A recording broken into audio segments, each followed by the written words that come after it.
Here's the whole story.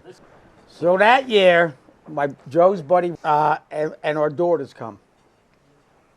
And so my daughter's still in high school. She's doing her homework on the ground. And before that year, all we had was nothing. One year, I tied bushes to my back. Sagebrush. But it was one of my best hunts ever. Yeah. I had quail crawling on my head. I laid in the ground with my bipod on my gun. It was unbelievable. I had deer 2 feet from me walking away, walking. It was crazy. A couple of years later, we get a blind up there, and I'm hunting with my daughter, and every day I would see this buck come down to the windmill. There was a water, the windmill had the water there, and drink water. But there was also another bigger buck that was there. So I had my daughter, I'm telling you the whole story. This is besides the Windmill Buck. So I had my daughter, I woke her up from her little nap. I said, listen, this giant buck, just come with me. We went down out of the stand, went over a knoll. I'm looking, nothing there. Came back down, went over another knoll, nothing there. The third knoll, there he is, laying with 3 doe. And my daughter was a great shot because she belonged to a 22 league. And her name is Paige Tuccinati now. Spell it. I don't know if I can. Don't embarrass me. I'm sorry. So I can't help myself. So I just see the antlers, honey, Paige. See the antlers? Come down. You see his head? You see his head moving? Yeah. I go, come down 6 inches and pull the trigger. And she wouldn't do it. She's like, I can't see his chest. I can't see his chest. And she wouldn't pull the trigger. So that was great. So then the girls go home, and I go back up there, and I see it's called the Windmill Buck because he lived by the windmill, but this is this buck that was really high. So I see him, and I think it's getting close to dark, so I go, he's way out there. He's not going to make it in. So I leave all my in the blind. I go running along this knoll. I'm under the knoll, and I come up, and there he is, 437 yards, because I do practice with my gun, unlike other people that never shoot the gun. The first time they shoot the guns when Quincy makes them slide it in. The second time they shoot it is at a deer.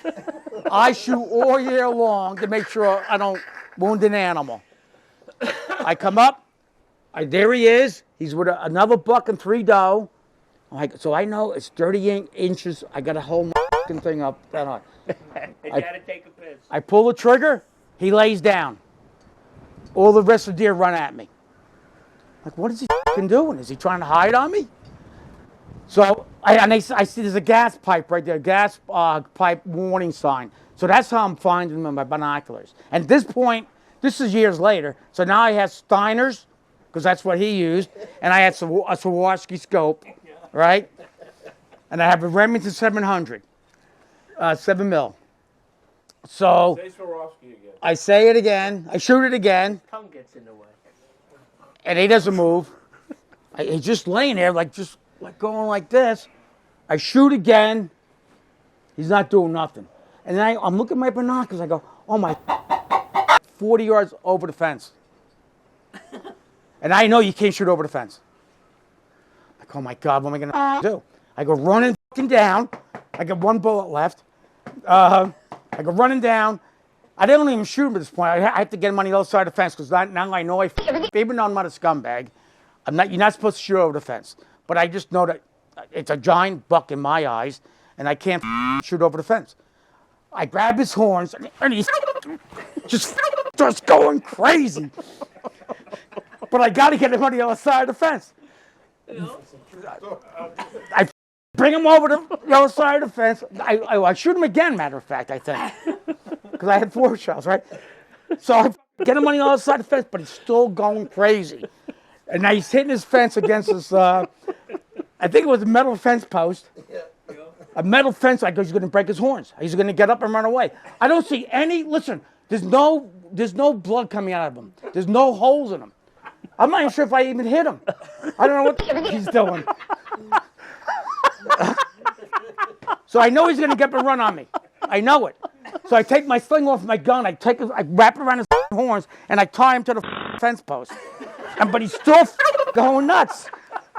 So I take my belt off, and I get his back leg, and I'm tied to the barbed wire. And he's still going crazy. So I got my 7mm. I shouldn't even tell you the story. And I take my barrel, and I ram it into him. And that's how I found out about a crown.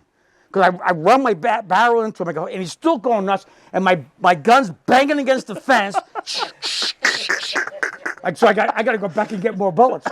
And this is far. I don't know how far is it. 600 yards probably. I got to run back to the blind, either come back with my knife or more bullets, and I'm running back like a madman. I caught Chris. I got him down. I'm tied him to the fence. I come back and he's dead. Thank God. So, and it's a giant. When I sit in my house, I have a recliner, and he's right there.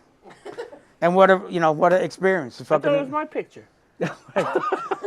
So that's the Windmill Buck. So I know what the most important part of a barrel is. It's the crown.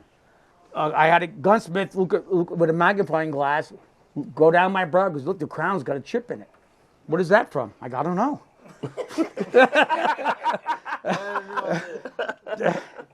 And that's what that's what I know about the crown.